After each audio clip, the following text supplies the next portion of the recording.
சவுக்கு சங்கர் ராசத்தினை பற்றி பேசின வீடியோ சமூக வலைதளங்களில் செம்மையாக வைரல் ஆகிட்டு இருக்கு.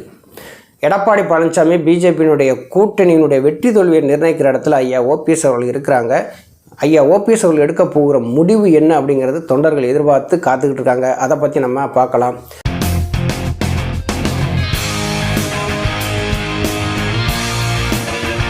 அனைவருக்கும் வணக்கம். தொடர்ந்து ஆதரவளித்து வர அனைத்து அன்புள்ளங்களுக்கும் மிக்க நன்றி. வாங்க வீடியோக்குள்ளே போகலாம்.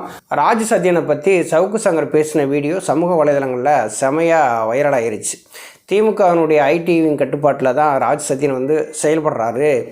எஸ்பி வேலுமணி, தங்கமணி இவங்கெல்லாம் எடப்பாடி பழனிசாமிக்கு எதிராக என்னென்னலாம் செய்கிறாங்க அப்படின்னு சொல்லி எடப்பாடி பழனிசாமி கிட்ட போட்டு கொடுக்குற வேலையெல்லாம் இவர் ராஜ் சத்யன் செய்கிறாரு அப்படிங்கிற மாதிரி பேசியிருந்தார். நிறைய ராஜ் சத்யனை பற்றி பேசியிருந்தார்.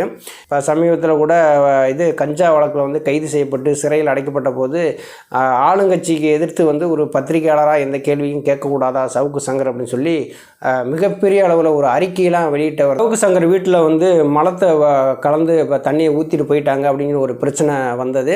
அதில் ஆளுங்கட்சிக்கு எதிராக எடப்பாடி பழனிசாமி ஒரு நீண்ட அறிக்கையெல்லாம் வெளியிட்டார். அவர் எல்லாத்துக்கும் அறிக்கை வெளியிடுவார். ஆனால் இவர் முதலமைச்சராக இருக்கும்போது புரட்சித் தலைவி அம்மா அவர்கள் வாழ்ந்த அந்த கொடநாடு பங்களாவில் கொள்ளையெல்லாம் நடந்திருக்கு. அம்மா இறந்த பின்னாடி அதில் உண்மையான குற்றவாளிகளை கண்டுபிடிச்சு நீதிமன்றத்தின் மூலம் நிப்பாட்ட எடப்பாடி பழனிசாமி அவரால் முடியலை. சிசிடிவி கேமராக்கள் ஆஃப் பண்ணப்படுது, இப்போ மின்சாரம் துண்டிக்கப்படுது. எல்லாமே நடந்து தான் அங்கே கொள்ளை எல்லாமே நடந்திருக்கு. அதை பற்றி எடப்பாடி பழனிசாமி இதுவரைக்குமே ஒரு போராட்டமாக ஒரு நீண்ட அறிக்கை அவர் வெளியிட்டதில்லை. ஆனால் சவுக்கு சங்கருக்கு ஒன்றுனா உடனே களத்தில் இறங்கி போராடக்கூடிய ஒரே ஆள் எடப்பாடி பழனிசாமி அவர்கள் தான். ஏன் அப்படின்னா எடப்பாடி பழனிசாமிக்கு ஒரு ஐடிவிங்காகவே செயல்படுறாரு. தேர்தல் ஆலோசகர் மாதிரியும் சவுக்கு சங்கர் செயல்படுறாரு. ஏன் கொடநாடு கொலை சம்மந்தமாக ஒரு அறிக்கை கூட வெளியிட மாட்டேங்கிறாரு? ஏன் போராட்டம் நடத்த மாட்டேங்கிறாரு? இப்போ எடப்பாடி பழனிசாமி என்ன நினைக்கிறார் அப்படின்னா, நமக்கு தேவையானதை நம்ம பார்த்துக்கிட்டா போதும், மற்றபடி நம்ம கவலைப்பட தேவையில்லை அப்படிங்கிற மாதிரி நினைக்காரு. இப்போ சவுக்கு சங்கருக்கு எடப்பாடி பழனிசாமி தேவையானதை செஞ்சு கொடுக்குறாரு. இப்போ அந்த புளியோதரை மாநாடுன்னு ஒன்று நடத்தினாங்க மதுரையில். முதல் ஆளாக போய் சவுக்கு சங்கர் அங்கே நின்று ஒரு ஃபோட்டோ எடுத்து போட்டார். அது நம்ம சமூக வலைதளங்களில் பார்த்துருக்குறோம். இப்போ ராஜ் சத்யனுக்கும் சவுக்கு சங்கருக்கும் பிடிக்காமல் போனது என்ன அப்படின்னா, அவங்களுக்குள்ளே இருக்கக்கூடிய ஒரு கொடுக்கல் வாங்கல் தான். எடப்பாடி பழனிசாமிக்கு சவுக்கு சங்கர் ஒரு துடுப்பாக இருக்கார், ராஜ் சத்யன் ஒரு எடுப்பாக இருப்பார், அவ்வளவுதான். திமுகவினுடைய ஐடிவின் கட்டுப்பாட்டில் தான் ராஜ் சத்யன் இருக்கார். திமுகவினுடைய உளவுத்துறை மாதிரி தான் ராஜ் சத்யன் செயல்படுறாரு அப்படிங்கிற மாதிரியான ஒரு தோணியில் தான் சவுக்கு சங்கர் பேசுகிறார். ஏதும் ராஜ் சத்யன் ஏதும் கவனிக்கலே இல்லையோ தெரியலை. ஆனால் எடப்பாடி பழனிசாமி என்ன பண்ணுவார்? பாவம், ஒன்றும் பண்ண முடியாது. ராஜ் சத்யன் உடனே பதவி விட்டு தூக்க முடியுமா? தூக்கவும் முடியாது. எடப்பாடி பழனிசாமியுடைய ஆளுமை எப்படி அப்படின்னா, கீழ்மட்டத்தில் இருக்க கிளை செயலாளர் துணை செயலாளர் இருக்காங்க இல்லையா, அவங்கள மட்டும் தூக்குற அளவுக்கு தான் எடப்பாடி பழனிசாமியுடைய ஆளுமை இருக்க தவிர, மற்றபடி மாநில அளவில் இருக்கிறவங்க, கட்சியினுடைய கட்டுப்பாட்டை மீறி செயல்படுறவங்க இவங்களெல்லாம் தூக்குற அளவுக்கு, நீக்கிற அளவுக்கு, கட்சியை விட்டு நீக்கிற அளவுக்கு எடப்பாடி பழனிசாமிக்கு ஆளுமை கிடையாது. இப்போ ராஜ் சத்யனை எடப்பாடி பழனிசாமி தூக்கிட்டார் அப்படின்னா, எடப்பாடி பழனிசாமியே பொதுச் செயலாளர் இருக்க முடியாது. ஏன்னா ராஜ் சத்யனுடைய அப்பா இன்னைக்கு ஒரு எம்எல்ஏவாக இருக்கார். ராஜ் சத்யன் மாநில பொறுப்பில் இருக்காங்க. அவங்களுக்குன்னு ஒரு குரூப் இருக்கும் இல்லையா, அவங்க பூரா கட்சியை விட்டு விலகிட்டாங்க அப்படின்னா எடப்பாடி பழனிசாமி கதி அதோ கதி தான், அந்த மாதிரி போயிடும். அதனால தான் யாரையுமே தொட்டும் தொடாமல் பட்டும் படாமன்னு சொல்லி பேசுவாங்கல்ல, அதே மாதிரி தான் அப்படியே பார்த்துக்கிட்டே இருக்காரு, முழிச்சுக்கிட்டே இருக்காரு எடப்பாடி பழனிசாமி. வேற ஒன்றும் செய்கிறதுக்கு இல்லை. எடப்பாடி பழனிசாமி எந்த விதத்திலும் சவுக்கு சங்கரை விட்டு கொடுக்க மாட்டார். சவுக்கு சங்கர் ஒரு யூடியூப்பில் உட்காந்து பேசும்போது பார்த்தீங்கன்னா தன்னை அறிவாளியாக காட்டிக்கிடுவார். தான் மட்டும்தான் இங்கே அறிவாளி, நான் சொல்கிறதான் கரெக்டு அப்படிங்கிற மாதிரி பேசுவார். எல்லாம் தெரிஞ்சது மாதிரியே பேசுவார், எல்லாம் நம்புறது மாதிரியே பேசுவார். அப்படிப்பட்ட ஆள் தான் சவுக்கு சங்கர். சவுக்கு சங்கர் சும்மா கிடையாது. இப்போ அவர் என்ன பிளான் பண்ணியிருக்காரு அப்படின்னா, திமுகவுக்கும் ராஜ் சத்யனுக்குமான ஒரு உறவை இருக்கிற மாதிரி காட்டி ராஜ் சத்யனை கட்சியை விட்டு தூக்கிட்டாங்க அப்படின்னா, அந்த மாநில பொறுப்பில் ஐடிவிங் மாநில பொறுப்பில் நம்ம இருந்துக்கலாம் அப்படின்னு சொல்லிட்டு சவுக்கு சங்கர் ஒரு பிளான் பண்ணி தான் இந்த வீடியோக்கெல்லாம் போடுற மாதிரி தான் தெரியுது. ஏன்னா அவருடைய நோக்கம் அதுவாக தான் தெரியுது, வேற ஒன்றும் கிடையாது. எடப்பாடி பழனிசாமி பிஜேபி இந்த கூட்டணி வந்து மக்களை சந்தித்து வெற்றி பெற முடியுமாங்கன்னா கண்டிப்பாக வெற்றி பெற முடியாது என்பதாக உண்மை. புரட்சித் தலைவி அம்மா அவர்கள் காலத்தில் ஐயா ஓபிஎஸ் அவர் வந்து எப்போ வந்து முதலமைச்சராக வந்தாங்களோ அன்றைய நாளில் இருந்து அம்மா அவர்கள் வந்து மறைவுக்கு பின்னாடி கூட எல்லா தேர்தல் வியூகங்கள்லையும் ஐயா ஓபிஎஸ் அவர் வந்து கலந்துக்கிறாங்க. சட்டமன்ற தேர்தலாக இருக்கட்டும், ஊரக உள்ளாட்சி தேர்தலாக இருக்கட்டும், பாராளுமன்ற தேர்தலாக இருக்கட்டும், எல்லா தேர்தலுமே வந்து ஐயா ஓபிஎஸ் அவர் வந்து வியூகங்களை வகுத்திருக்கிறாங்க. வெற்றிக்கான பாதையை வந்து அமைச்சிருக்கிறாங்க. மிகப்பெரிய அளவில் வெற்றியும் தேடி கொடுத்துருக்காங்க. பல தேர்தல்களில் சந்தித்தவங்களுக்கு வியூகங்கள் வகுக்கிறது வந்து ரொம்ப ஈஸியான விஷயந்தான். இப்போ எடப்பாடி பழனிசாமிலாம் அந்த இடத்துல கிடையாது. ஐயா ஓபிஎஸ் அவர்கள் வந்து அந்த இடத்துல வந்து இருந்திருக்காங்க. ஒரு கூட்டணியை எப்படி உருவாக்கணும், எந்தெந்த கூட்டணியை யார் யாரை சேர்த்தா நம்ம வந்து வெற்றி பெறலாம், எந்தெந்த கட்சிகளுக்கு எவ்வளோ வாக்கு சதவீதம் இருக்குன்னு சொல்லிவிட்டு ஒரு விரல் நுனியில் வச்சுக்கக்கூடியவர் தான் ஐயா ஓபிஎஸ் அவர்கள். இப்போ ஐயா ஓபிஎஸ் அவர்களுக்கான ஒரு மாஸ் எங்கே இருக்குது அப்படின்னா தமிழகம் முழுவதுமே இருக்குது. இப்போ எடப்பாடி பழனிசாமி கொண்டு போய் முன்னிறுத்தி நீங்கள் வந்து தேர்தலை சந்தித்து நம்ம வெற்றி பெற்றலாம்னு சொல்லிட்டு பிஜேபி ஒரு கனவோடு இருக்கிறாங்க. இப்போ ஒரு 4 தொகுதி நம்ம ஜெயிச்சிருக்கோம், ஒரு 10 தொகுதியை வந்து நம்ம ஜெயிச்சிடலாம், எடப்பாடி பழனிசாமி தான் இரட்டை இலை சின்னம் இருக்குது அப்படின்னு சொல்லி அவங்க நினச்சி கூட்டணியில் சேர்ந்தாலுமே இரட்டை இலை சின்னத்துக்காக விழுகிற ஓட்டு மட்டும்தான் விழுகுமே தவிர எடப்பாடி பழனிசாமி பிஜேபிக்கான ஒரு கூட்டணிக்கான ஓட்டு வந்து விழாது. எல்லாருக்குமே தெரியும் இந்த கூட்டணி எப்படி அமைஞ்சது, என்ன காரணத்துக்காக அமைஞ்சது அப்படிங்கிறது எல்லாத்துக்குமே தெரியும். நம்ம அது பெருசாக பேச தேவையில்லை. ஒரு நிர்பந்தத்தின் அடிப்படையில் இந்த கூட்டணி வந்து அமைச்சிருக்கிறாங்க.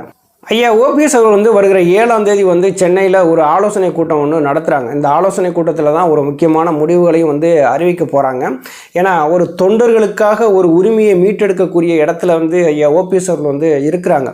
எடப்பாடி பழனிசாமி தொண்டர்களை பற்றி கவலைப்படுற மாதிரி தெரியல. விளம்பரத்துக்காக எடப்பாடி பழனிசாமியை 2 கோடி தொண்டர்களின் தலைவன் எடப்பாடி பழனிசாமி அப்படின்னு சொல்லிக்கிறலாமே தவிர அந்த 2 கோடி தொண்டர்களும் எடப்பாடி பழனிசாமி பின்னாடி இருந்திருந்தால் இன்றைக்கி பாராளுமன்ற தேர்தலில் கிட்டத்தட்ட ஒரு 20க்கும் மேற்பட்ட தொகுதிகளாவது அதிமுக வந்து வென்றெடுத்திருக்கும். ஏன் 40 தொகுதியை வந்து வென்றெடுத்திருக்கோம். 2 கோடி உறுப்பினர்கள் இருக்காங்கன்னு சொன்னால் ஒரு ஜாதிக்கான ஒரு கட்சியாக உருவாக்கிட்டோரோ அப்படிங்கிற எண்ணம் தான் தொண்டர்கள் மத்தியில் எழுது. எஸ்பி வேலுமணி, தங்கமணி, செங்கோட்டையன், கருப்பணன், எடப்பாடி பழனிசாமி இப்படி ஒரு சாதிய வளையத்துக்குள்ளே இந்த கட்சி உள்ளே போயிருச்சு அப்படிங்கிறதான் எல்லாருமே இருக்கிறாங்க. முக்குளத்தோர் வாக்குகள் பெரும்பான்மை எடப்பாடி பழனிசாமிக்கு விழவே விழாது. அது வந்து நம்ம வந்து உறுதியாக வந்து சொல்லலாம். இந்த 10.5% உள் ஒதுக்கீடுன்னு சொல்லிவிட்டு பாட்டாளி மக்கள் கட்சி கொடுத்தாங்க இல்லையா, அதில் எடப்பாடி பழனிசாமி வந்து தென் மாவட்டத்தில் இருக்கக்கூடிய பெரும்பான்மை மக்கள், முக்குளத்தோர் மக்கள் வந்து ரொம்ப வஞ்சித்திட்டார், அவங்களுக்கு வந்து துரோகம் பண்ணிட்டார். அதனால் அங்கே இருக்கக்கூடிய மக்கள் வந்து எடப்பாடி பழனிசாமிக்கு இரட்டை இலை சின்னத்தை தூக்கிட்டுமே நீங்கள் வந்தாலுமே ஓட்டு போட மாட்டாங்க. அந்த மாதிரி ஒரு சூழ்நிலை தான் இன்றைக்கி உருவாகிட்டு இருக்கு. ஐயா ஓபிஎஸ் அவர்கள் இருக்காங்க. இன்றைக்கி வந்து அம்மா அப்படின்னாலே ஐயா ஓபிஎஸ் அவர்கள் தான் முதல் ஞாபகம் வந்து வரும். இப்போ ஐயா ஓபிஎஸ் அவர்களுக்கு தவிர்த்து அதிமுகனுடைய அரசியலை வந்து மக்கள் மத்தியில் கொண்டு போயிடலான்னு சொல்லி எடப்பாடி பழனிசாமி நினைச்சாரு அப்படின்னா அது ரொம்ப தவறு. ஐயா ஓபிஎஸ் அவர்கள் இல்லாமல் பிஜேபி எடப்பாடி பழனிசாமி கூட்டணியை மக்கள் மத்தியில் கொண்டு போய் ஜெயிச்சிடலான்னு சொல்லி நினச்சாங்க அப்படின்னா அந்த கூட்டணி வந்து தோல்வி தான் சந்திக்க. நான் தொடர்ந்து இதை பற்றி நான் பேசிக்கிட்டே இருக்கேன். எதனால் பேசுகிறேன் அப்படின்னா எடப்பாடி பழனிசாமி பிஜேபியினுடைய கூட்டணியை எந்த தொண்டர்களும் ஏற்றுக்கல, எந்த பொதுமக்களும் ஏற்றுக்கிறல. இப்படி ஒரு கூட்டணி அமைஞ்ச உடனே அவங்களுக்குலாம் தெரிஞ்சு போச்சு, நம்ம வேறு கூட்டணி நோக்கி தான் நம்ம வாக்குகளை கொண்டு போய் செலுத்தணும் அப்படின்னு சொல்லிட்டு அவங்க முடிவு பண்ணிட்டாங்க. அதிமுகவுக்கு வர வேண்டிய வாக்குகளுமே ஐயா ஓபிஎஸ் அவர்கள் அதிமுகவுக்குள்ளே இல்லாதனால அந்த வாக்குகள்லாம் வேறு கட்சிகளுக்கு போக வேண்டிய சூழ்நிலை உருவாயிருச்சு எடப்பாடி பழனிசாமியுடைய தலைமையினால். ஐயா ஓபிஎஸ் அவர்கள் வந்து இருக்கிறாங்க அப்படின்னா இன்றைக்கு முதற்கொண்டு எல்லா இடங்கள்லையுமே வந்து கட்டமைப்புகள் வந்து பலப்படுத்திட்டு இருக்காங்க. கிட்டத்தட்ட 80க்கு மேற்பட்ட மாவட்ட செயலாளர்களை போட்டுத்தாங்க. மாவட்ட இணைச் செயலாளர், துணை செயலாளர், மண்டலம், மாநிலம் சொல்லிட்டு பொறுப்புகள் எல்லாமே தமிழகம் முழுவதுமே வந்து போட்டுட்டாங்க. அந்த கட்டமைப்புகளை உருவாக்க என்ன ஆகுது அப்படின்னா எடப்பாடி பழனிசாமி மிகப்பெரிய நஷ்டத்தை தான் அடைவார். ஏன்னா ஒரு பக்கம் ஐயா ஓபிஎஸ் அவர்கள் தான் அதிமுகன்னு சொல்லி மக்கள் நம்புகிறாங்க. இப்போ தேர்தல் காலத்தில் ஐயா ஓபிஎஸ் அவர்கள் போயிட்டாங்க அப்படின்னா எடப்பாடி பழனிசாமிக்கு பின்னடைவு தானே. இப்போ பிஜேபிக்குமே பின்னடைவு தான். ஐயா ஓபிஎஸ் அவர்கள் போடக்கூடிய கட்டமைப்பு எந்த அளவுக்கு வலுப்புறதோ அந்த அளவுக்கு எடப்பாடி பழனிசாமி பலவீனம் அடைகிறார். இப்போ எடப்பாடி பழனிசாமி நம்பி இருக்கிற இடங்கள்னு சொல்லி பார்த்தீங்கன்னா கொங்கு மண்டலம் தான். இப்போ வந்து ஈரோடு, திருப்பூர், கோயம்புத்தூர், சேலம் இந்த இடங்கள் இந்த கொங்கு மண்டலத்தை தான் பார்க்குறாங்க. இந்த கொங்கு மண்டலத்தில் முடிஞ்சு போனால் எத்தனை தொகுதிகள் வந்து எடப்பாடி பழனிசாமினால் ஜெயிக்க முடியும்? மிஞ்சி போனால் ஒரு 10 தொகுதி இந்த 4 மாவட்டத்துக்குள்ள ஜெயிக்க முடியுமா? இப்போ திமுக வந்து ஆளுங்கட்சியாக இருக்குது, அதிகார பலத்தில் இருக்குது, பணபலத்தில் இருக்குது. இன்றைக்கி வந்து எதை வேணாலும் செய்யக்கூடிய இடத்துல திமுக இருக்குது. ஆளும் திமுகவோடு எதுக்கணும் அப்படின்னா அதிமுக ஒருங்கிணைந்தால் மட்டும்தான் முடியும் அப்படிங்கிறது நிதர்சனமான உண்மையும் கூட. இப்போ தொண்டர்கள் எதிர்பார்க்கறது என்ன அப்படின்னா அதிமுக ஒருங்கிணைணும், அதிமுக ஒருங்கிணைந்தால் வெற்றி சாத்தியம் அப்படிங்கிறதுல எந்த விதமான சந்தேகமும் கிடையாது. ஐயா ஓபிஎஸ் அவர்கள் படித்து சொல்கிறாங்க, அதிமுக ஒருங்கிணைக்கிற வழியை பாருங்கள், இந்த இணைப்புக்கு எந்த விதமான நிபந்தனையும் இல்லை, ஏன்னா இதைத்தான் நான் எதையும் கேட்கல, அதிமுக ஒருங்கிணைந்து இன்றைக்கி அம்மானுடைய ஆட்சி கொண்டு வரணும், அதற்கான வழியை பாருங்கள் அப்படின்னா எடப்பாடி பழனிசாமி கேட்குறது மாதிரி இல்லை. இப்படி ஐயா ஓபிஎஸ் அவர்கள் சொல்லியுமே வந்து எடப்பாடி பழனிசாமி கேட்க மாட்டேன்னு சொல்லி பொதுமக்கள் மத்தியிலையும் தொண்டர்கள் மத்தியிலையும் இன்றைக்கி மிகப்பெரிய அதிருப்தி இருக்குது. ஐயா ஓபிஎஸ் அவர்களுடைய தலைமையில் ஒரு புதிய கூட்டணி உருவாவதற்கான வாய்ப்புகள் வந்து நிறையா இருக்குது. ஏன்னா எடப்பாடி பழனிசாமி தலைமையை நம்பி ஐயா ஓபிஎஸ் அவர்கள் வந்து என்டிஏ கூட்டணியில் இருப்பதற்கான வாய்ப்புகள் கிடையாது. இன்றைக்கி டிடிவி தினகரன் போய் இருந்துக்கலாம், ஆனால் ஐயா ஓபிஎஸ் அவர்கள் வந்து தொண்டர்களுடைய உரிமையை மீட்பதற்காகத்தான் ஒரு தனியாக ஒரு குழுவாகவே அமைத்து செயல்பட்டு இருக்காங்க. அதை மீறி நம்ம போய் கூட்டணி வச்சுட்டோம் அப்படின்னா எடப்பாடி பழனிசாமி தலைமை ஏற்றுக்கிட்ட மாதிரி வந்துடும். அப்போ எடப்பாடி பழனிசாமி ஒரு தோல்வியின் முகம், எடப்பாடி பழனிசாமி அதிமுகவினுடைய தோல்வியின் முகம். அந்த தோல்வியின் முகத்தோடு நம்ம கூட்டணி வச்சு களத்தை சந்தித்தோம் அப்படின்னா அது நல்லதில்லை.